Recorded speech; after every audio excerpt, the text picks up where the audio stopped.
440 981, and you can also tweet at smooth981. And if you use Twitter, please include the hashtag it's freshly pressed 981. We're taking a look at the big stories on the papers. Good morning, Mr. C and Ikevisit. Good morning, and good morning, Lagos. Good morning, City. Good morning, Chemist. Good morning, Lagos. All right, welcome and thanks for joining us. So let's get straight into it. Our first story comes from Punch. Buhari signs mental health bill into law. Now, the president has signed the harmonized mental health bill into law. Now, this bill, which is harmonized by the Senate and House of Representatives in 2021, replaces the Lunacy Act of 1950. That's such a difficult word to actually say out loud, lunacy. The president of the Association of Psychiatrists of Nigeria, Professor Taiwo Obindo, who confirmed the signing, described it as a great relief to the mental care, healthcare, and practice in the country. And he did give thanks to Senator Ibrahim Oloriegbe, Senator Ahmed Abubakar, and Dr. Ibrahim Gambari, and others who he says were instrumental in getting this bill signed into law. Okay, so thank you, Zibby. And this is a very interesting development.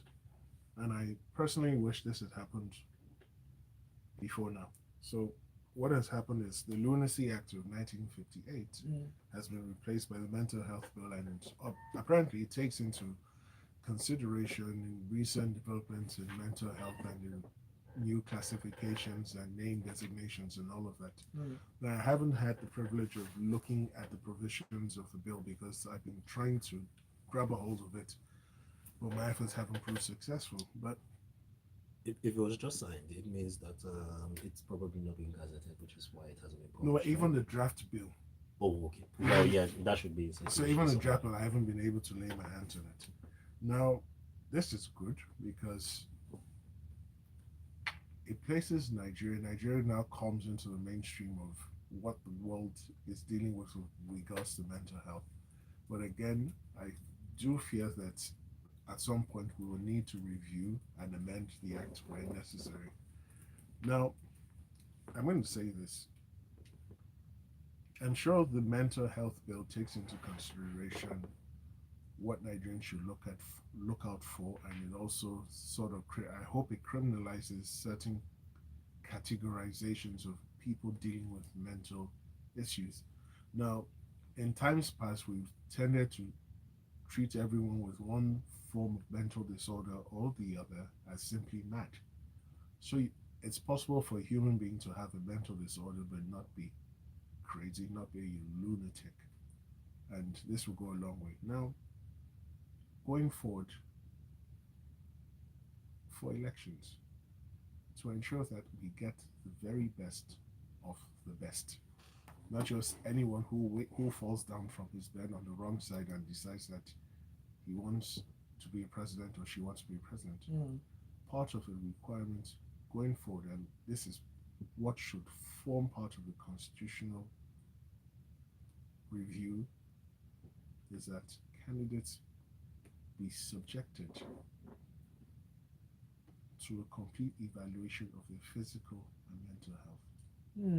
Yes. Okay. Dun dun dun. It has to be complete. I'm sorry. In times past, we've been saddled with individuals who have been feeling rather poorly, have not been able to fully dedicate themselves to the rigors and duties of their offices, and are being treated at huge cost to the taxpayers. And the taxpayers include people like you, like Ikemese, like my good self.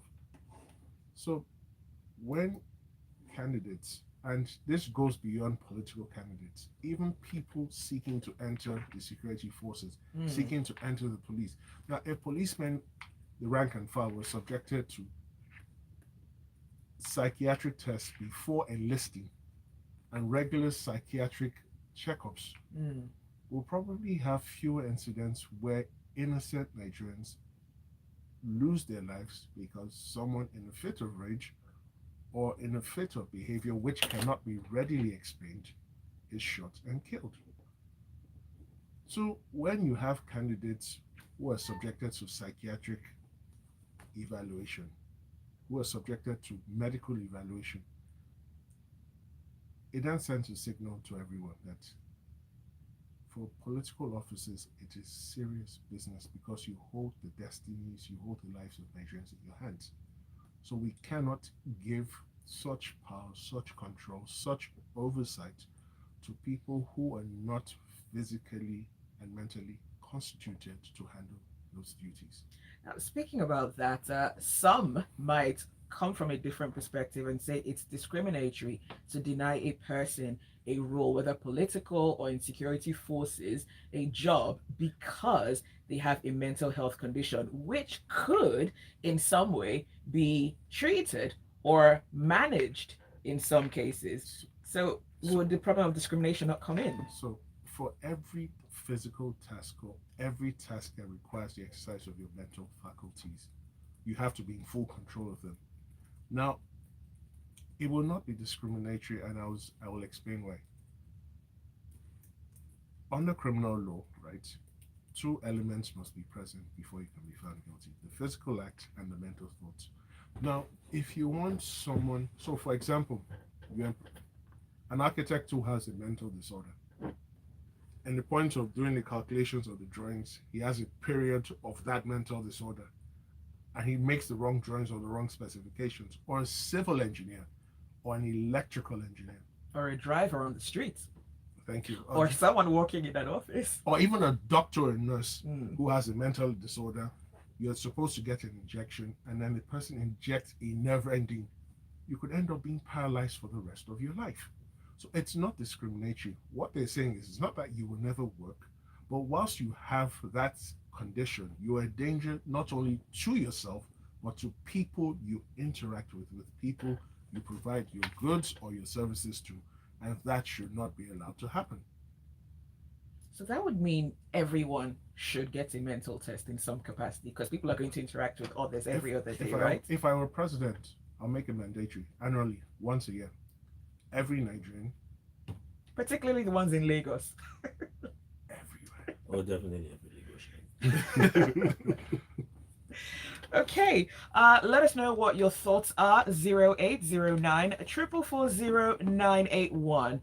And I've got a message, and this is from Aisha. Aisha says, yes, there should be a logic and aptitude test. When we apply to multinational companies, those are parts of the requirements. So how can we manage the highest positions how can we manage for the highest positions in the land? And Saheed says, do you really think that will deter the okay, the people who have a mental health condition from joining the force or politics? Remember, they manipulate test results presently when trying to gain admission.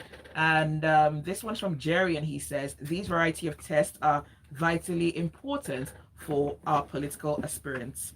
All right, thank you for your messages. So let's go on to our next story. And this one is from this day.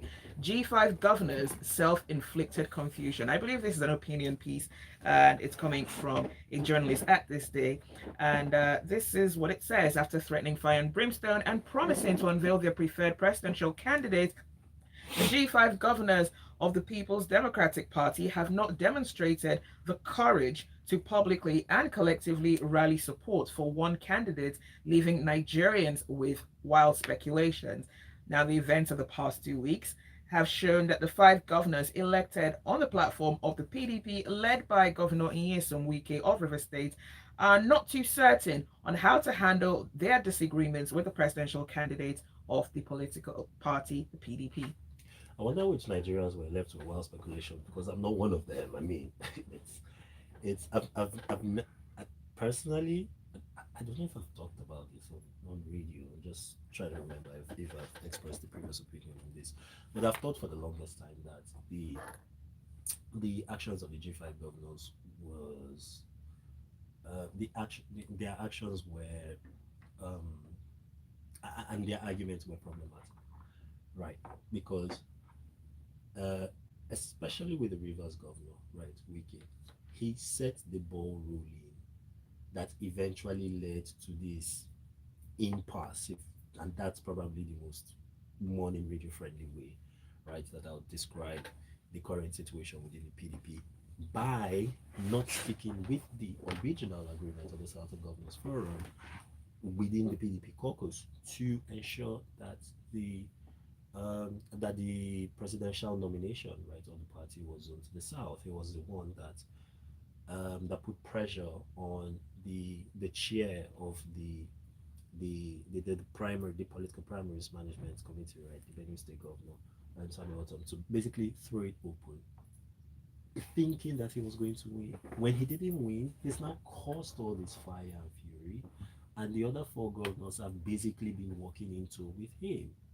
I have always felt that this was a losing cause for them, and it has become more it's become apparent within the past week, I think, for a lot more Nigerians, that basically the arguments that they have been making are what, with the exception of the Oyo State governor, all of the other governors are term limited, right? So they can't even hold on the coattails of any kind of political bargaining in order to negotiate a deal either with the PDP presidential candidate or with other power centers within the PDP. So it was always a losing cause if you looked at the structural underpinnings of the entire conversation, right? Yeah. And so, all of the comments, all of the rallies, all of the viral video moments, all of the choice quotes notwithstanding, the fundamentals of the issue is that the J5 governors have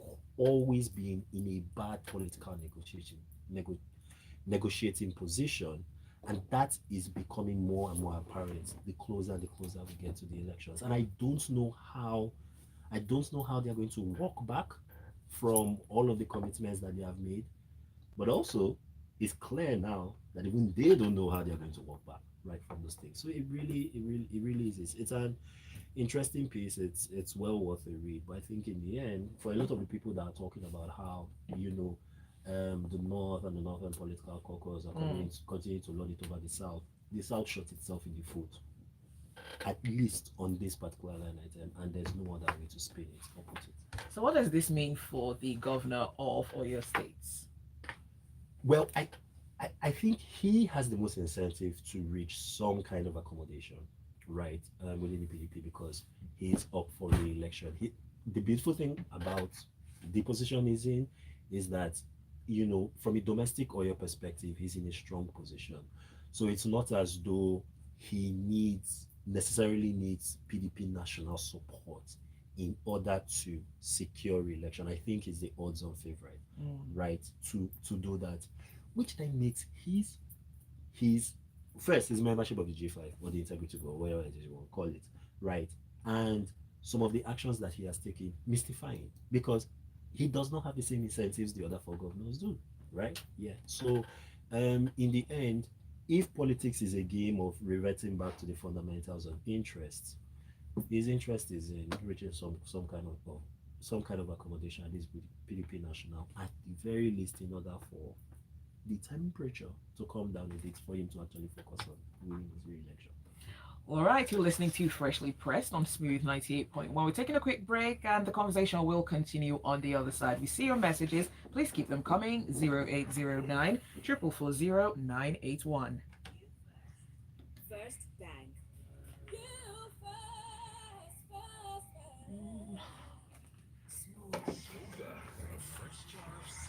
Bank. I've always been like, why is Makinji doing this? Yeah, I'm like, Wike is political.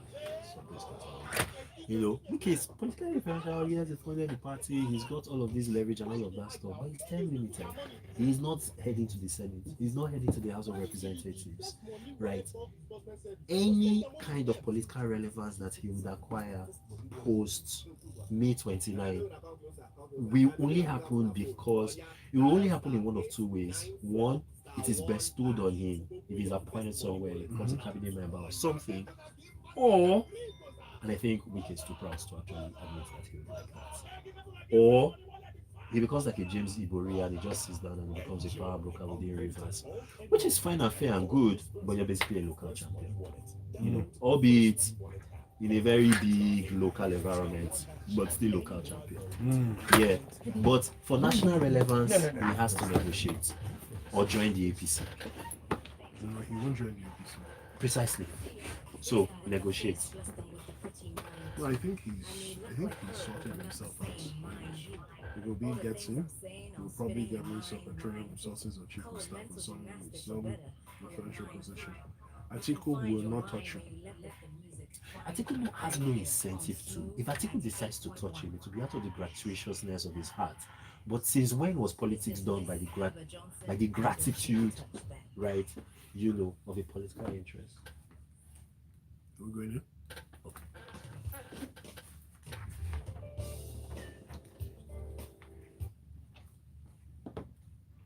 Welcome back. This is Freshly Pressed on Smooth 98.1. It's Zibi here, and I've got my analyst for the day joining me, Mr. C and Ikemisit.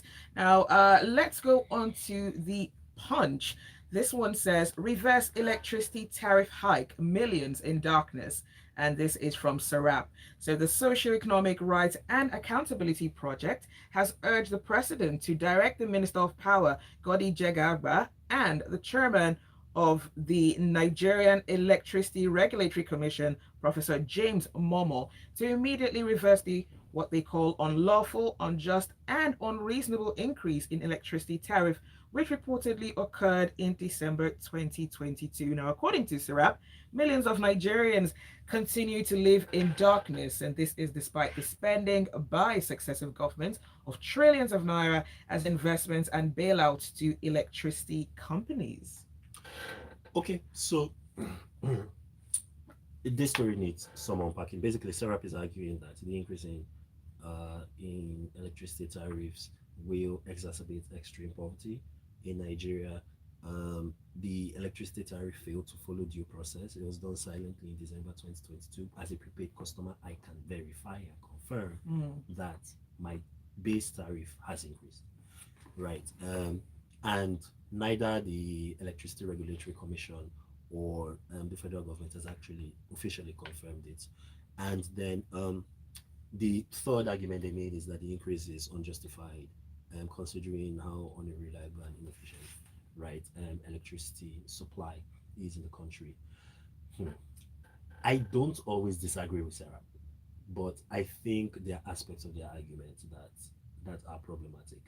The part about the tariff increase not following due process, I completely agree with. Right? If you're offering a paid service and you are charging for it, you should let your customers know if there is going to be a change or a review in the pricing mechanism. I completely agree with that. The two other arguments I have something of an issue with. So they say the increase, for example, is unjustified given the unreliable and inefficient, right? As well as the poor quality of electricity in the country.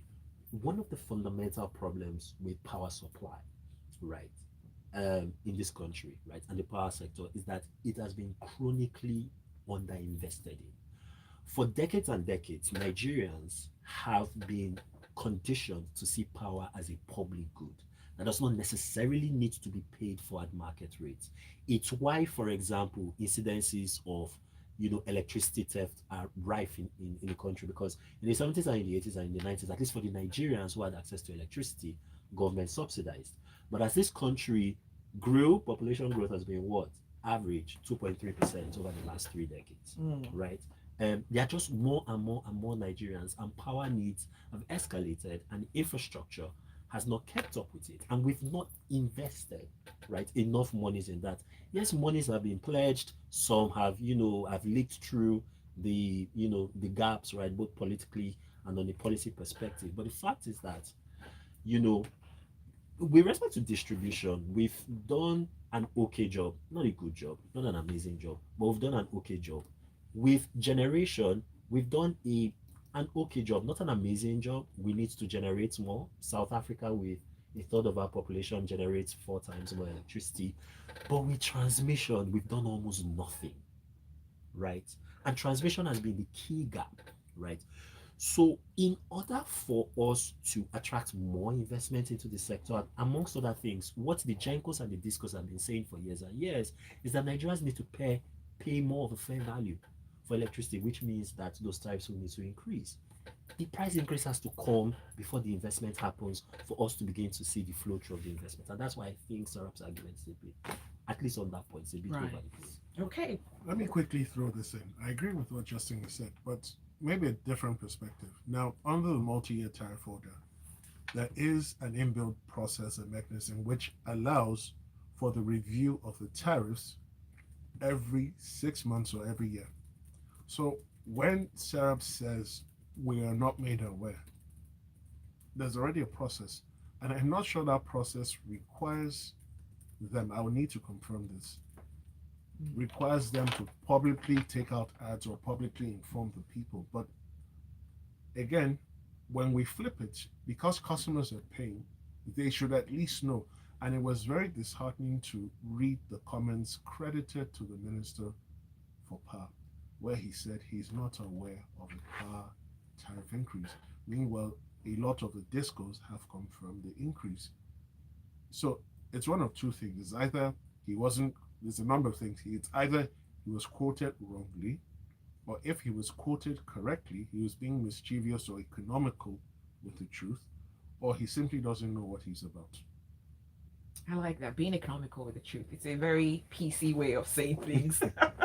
Okay, let's move on to Punch. Reports list 345 attacks on doctors.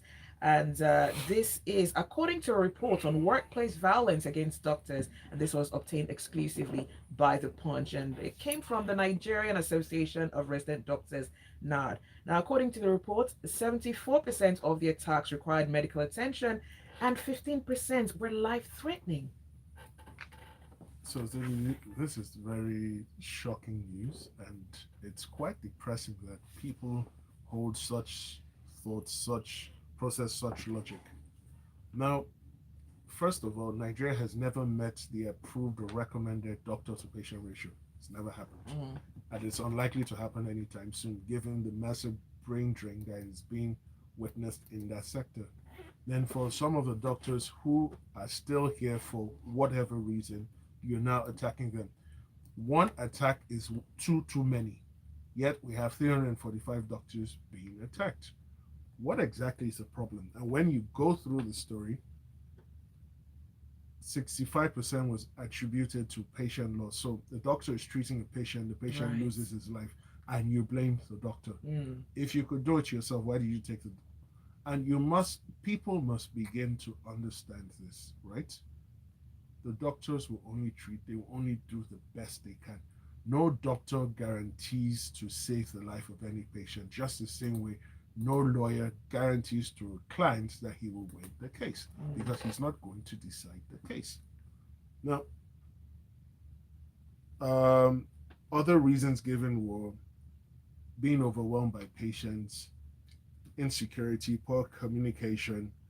Then what else? 23% due to the personality of the perpetrator. All of this speaks to one thing, and this is on the backdrop of the recent killing of a doctor in Edo State. We say we're concerned about the brain drain, right? But it would appear that the people in authority are not talking to themselves. So, what do I mean? The enemy should be talking to the Ministry of Health. The Ministry of Health should be liaising with the Minister for Police Affairs, who in turn is liaising with the Nigeria Police Force. There must be some synergy, some harmony to ensure that all of this is done. And let's pray in 2023 we see a significant reduction in such figures. Thank you so much for that, Mr. C. And on Wednesday on Lagos Talks, we actually have a conversation with a health professional, and we're talking about this, so you certainly do not want to miss it. But let's move on to the next story. We've got about 4 minutes or so, and Nigerian government shuts down train station after terror attack. Now, this attack happened on Saturday in Edo State. The attackers, whom the police are describing as herdsmen, shot sporadically and kidnapped a yet-to-be-confirmed number of passengers. It's 2 days since this attack, and we still do not have the exact number of people who were kidnapped. Some sources say at least 30 people. Right? Yeah, I know previous times they report that, but so at one of the national days says Mm. at least 30 people, even if 5 people, Right. it's just really Even one person. yeah, even if it's one person, it's just really disconcerting. These people were waiting to board the train, right? And they were shot at, right, by this government, and then an undisclosed number of 30 people, right, were abducted. The security situation, right, in the country is obviously, everyone knows about it. I don't need to really spend much time elucidating on that. But the the fact that you know transport systems and transport nodes have become another point of attack, I think raises the stakes of how Nigerians and especially voters, and I really love to say this because we are knee deep in election season, feel about security. It's one thing if you were home or in school or somewhere. It's another thing if you were actually commuting when this happens. It's another thing if you were waiting to pick a bus, or you were waiting to pick a train, right? Or you were waiting to catch a flight and then this happens, right? To you. So this just underscores the need for us to plow in the resources, really think very hard about what our policy approach to managing security is, and then impress on the presidential candidates to talk, right, to voters about what their concrete proposals for actually addressing this issue would be. Because this is the number one priority for voters. Everywhere we look, at SBM, we've tested this and we've seen this. Security is the number one priority, right? Yeah. Mr. C, do you want to add something? Totally agree. Nothing to add. Okay, let's see what messages we have coming through. This one is from Gab. Says power is still unreliable. Serap is right. The battle between TCN and Discos and Jenkos should be ironed out by responsible bodies. That being said, power remains unreliable. The masses shouldn't suffer for the inadequacy of the appointed bodies to achieve agreed service delivery. Emeka from Amuro says many of the attacks on doctors are not only due to death of a relative, some are also due to drunken rage. In their drunkenness after getting involved in a fight, they come in with bad injuries. After treating and showing them their bills, in their drunken rage, they take out their anger on hospital staff. And Emeka is actually a medical doctor. He did state that previously. Okay, and this is from Ro. Ro says, good morning and Happy New Year. On the analysis about the G5 actions, I'm not sure I quite understand the position this morning. I think that in politics or anything else, when you are on the part of justice, you should fight till the end, if you get my meaning. The G5 have withdrawn their clear support for the party's presidential candidates, and that's a message. They mustn't adopt any other candidates. Okay. Anthony says Nigerians will normally believe in you when you keep to your words or promises. Has there been any improvement in power supply after the several increments in tariff over the years? We have always experienced the opposite, and they want to increase tariff and expect Nigerians to continue in that evil darkness cycle. How about now? All right. And Sahid says, why is it only airports that have more security compared to other means of transportation? And finally, Jerry, that says they've done well on securing the nation. I wonder which country. All right. Well, thank you so much for your messages. Thank you for listening. Thank you, Mr. C. And thank you, Kemisit, for joining us on Freshly Pressed this morning. Absolute pleasure. You're welcome. Thank you for your messages. We're out of time. I couldn't read them all, but we love it when you take part. That's it for Freshly Pressed. It's Dairy Thursday. There's a lot more to come on Smooth Breakfast. First bang. Thanks, Mr. C. You're welcome. Thanks, Kemisit. Subi.